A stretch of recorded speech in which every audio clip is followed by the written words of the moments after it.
Hello, it's Christian with Mate. The Apple HomePod is an amazing speaker and HomeKit hub. If it's ever having an issue, unplugging it from power for a few seconds and plugging it back in will usually sort it out. There may be times where your HomePod is having an issue and needs to be reset, or you're selling or giving away your HomePod and you want to remove all your information from it.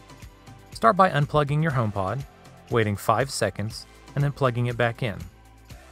Wait 5 more seconds, then touch and hold your finger to the spinning light on top of the HomePod. The spinning white light will turn red. Continue holding. Siri will say your HomePod is about to reset. You can lift your finger when you hear the 3 beeps.